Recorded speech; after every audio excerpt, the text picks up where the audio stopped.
ఇలా బయటికొచ్చి అందరితో కలిసి ఉంటేనే కదా. కలిపేసుకోవచ్చు, మావయ్యని మాటలతో మాయ చేయొచ్చు. మీరు ఈ ఇంట్లో పర్మనెంట్ గా సెటిల్ అయిపోవచ్చు. అంతే కదా మీ ప్లాన్? నిషి, మావయ్య గారికి ఆరోగ్యం బాలేదు. కొంచెం ముందు వెనకాల ఆలోచించి మాట్లాడు. ఇలాంటి టైంలో నాన్నకి స్ట్రెస్ పెంచకూడదు నిష్క.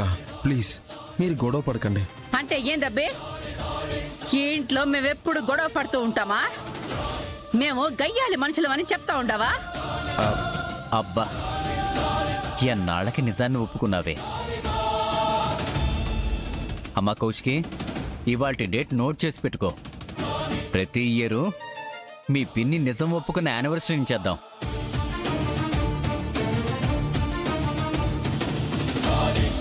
ఏంది కిండల్గా ఉండదా?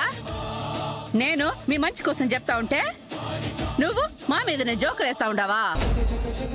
మేం చేసింది కూడా మావయ్య గారి మంచి కోసమే కదా అత్తయ్య గారు.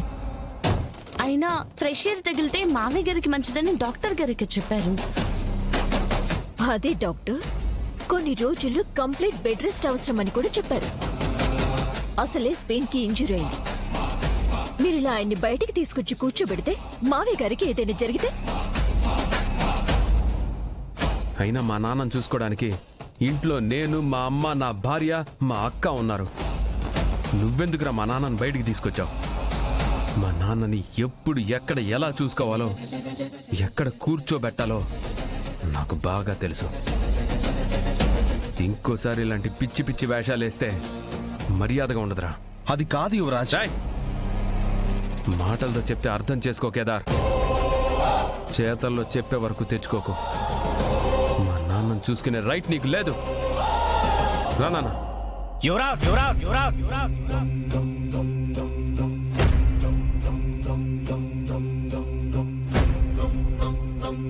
ఏంటి రైట్ లేదా? ఎవరికిరా ఎవరికిరా అర్హత లేదని మాట్లాడుతున్నావు? మావయ్య, మావయ్యనే మాట్లాడుతున్నానమ్మా. ఇంట్లో అందరికీ నిజం తెలుసు, కానీ ఏమీ తెలియనట్టు ఉంటాం, అర్థం కానట్టు ప్రవర్తిస్తుంటాం. మిమ్మల్ని బాధ పెట్టడం ఇష్టం లేక తప్పు లేని వీళ్ళని, ఏ తప్పు చెయ్యని వీళ్ళని బాధ పెడుతున్నామని తెలిసినా కూడా ఊరుకుంటున్నాను.